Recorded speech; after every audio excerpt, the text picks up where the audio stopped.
현재 단주를 시작한 지 2년이 지났습니다. 그런데 지금도 가끔 나는 저분들과 달라 라는 생각이 불쑥 올라올 때가 있습니다. 요즘은 여러 멤버 선생님들과 이야기를 나누면서 모임 안에서의 저와 사회 속에서의 제가 아직은 다르다는 것을 알게 되었습니다.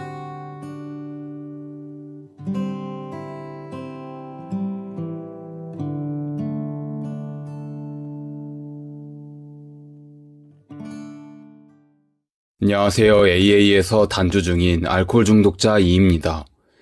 저는 서울 종로 숭인동에서 태어나 원효로에서 부모님과 함께 화목하게 자랐습니다. 그러던 어느 날 택시 운전을 하시던 아버지가 사고를 내셔서 교도소에 수감되었습니다. 아버지가 안 계신 사이 어머니는 바람이 나셨고 이후 부부싸움은 갈수록 심해졌습니다. 결국 아버지가 어머니에게 상해를 입히게 되었고 법적인 문제로 이어져 두 분은 합의 이혼을 하셨습니다. 가정에 더 이상 정을 붙이지 못한 저는 소위 비행청소년이라 불리는 친구들과 어울리며 구치소를 들락날락하는 생활을 했습니다. 그렇게 살다가 30대 후반, 마지막 출소 후에 고시원에서 자리를 잡았습니다. 고시원에는 수급자이면서 알코올 중독인 분들이 많았고 저는 그분들과 수급비를 돌아가며 쓰면서 매일 술을 마시는 것이 일상이 되었습니다. 일을 해보려고 처음 출근한 날, 동료들과 친해지고 싶은 마음에 술자리를 가진 것이 시작이었습니다. 처음에는 즐거웠습니다.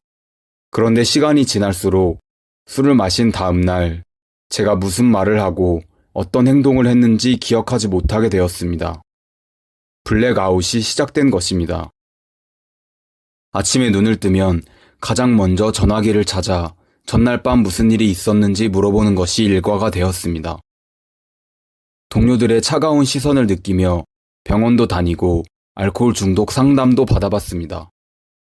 혼자서는 절대 술을 끊을 수 없다는 사실을 알고 있었지만 그럼에도 단주를 시작하기가 쉽지 않았습니다. 그러던 중 범죄를 저질러 보호 관찰을 받게 되었고 설상가상으로 건반월판 파열 진단을 받아 주민센터와 구청의 도움으로 수술까지 받게 되었습니다. 고시원으로 돌아온 후 통증과 고통을 잊겠다는 핑계로 매일 다시 술을 마셨습니다. 음주로 인해 크고 작은 사고가 이어지자 보호관찰소에서 법원에 음주 제한 명령을 신청했고 법원은 이를 받아들였습니다. 매일 보호관찰소 직원이 집을 방문해 음주 측정을 했습니다. 하지만 직원이 돌아가면 또 술을 마셨습니다. 결국 음주 사실이 발각되어 벌금형을 받았고 그 벌금을 돈 대신 몸으로 갚는 노역을 했습니다. 보호관찰소 직원의 소개로 중독관리 통합지원센터에서 한 달에 2-3번 면담을 받게 되었습니다. 그런데 저는 그 면담에도 매번 술을 마시고 갔습니다. 그런 저에게 중독관리 회복상담사 선생님께서 AA 모임에 함께 가보자고 제안하셨습니다. 수없는 거절과 끊임없는 설득의 대결이 이어졌고 결국 제가 수락을 하였습니다. 그렇게 중독통합지원센터 솔샘그룹 AA 모임에 처음 참석하게 되었습니다. 처음에는 무슨 말을 하는 건지 어떻게 해야 하는 건지 아무것도 몰랐습니다. 그냥 앉아만 있었습니다. 그런데 계속 다니다 보니 다른 분들의 경험담 속에서 제가 겪은 일들과 닮은 이야기들이 들리기 시작했습니다. 그때부터 마음이 조금씩 열렸습니다. 회복상담사 선생님께 어떻게 하면 모임에 잘 적응할 수 있냐고 여쭙습니다. 선생님은 함께 모임을 다니자고 하시며 처음이니 하루에 한 곳만 되도록 멀리 있는 곳으로 가자고 하셨습니다.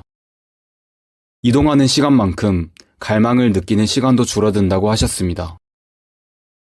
2024년 3월 10일부터 하루 한 곳씩 다니기 시작했습니다. 추석 이후로는 하루에 3-4곳으로 늘렸습니다. 집에만 있으면 갈망이 올라오기 때문이었습니다. 갈망이 느껴질 때는 협신자 선생님들께 문자나 전화를 드리며 그 순간을 넘겼습니다. 모임 후 애프터를 함께 하면서 더 많은 분들과 이야기를 나눴고 자연스럽게 가까워졌습니다.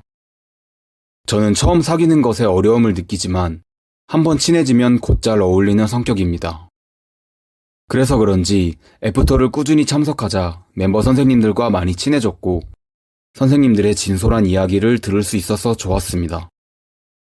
모임 시간의 경험담을 말하는 것이 익숙하지 않았던 저에게는 다른 멤버 선생님들께 저에 대한 이야기를 할 수 있는 애프터 시간이 그만큼 소중했습니다.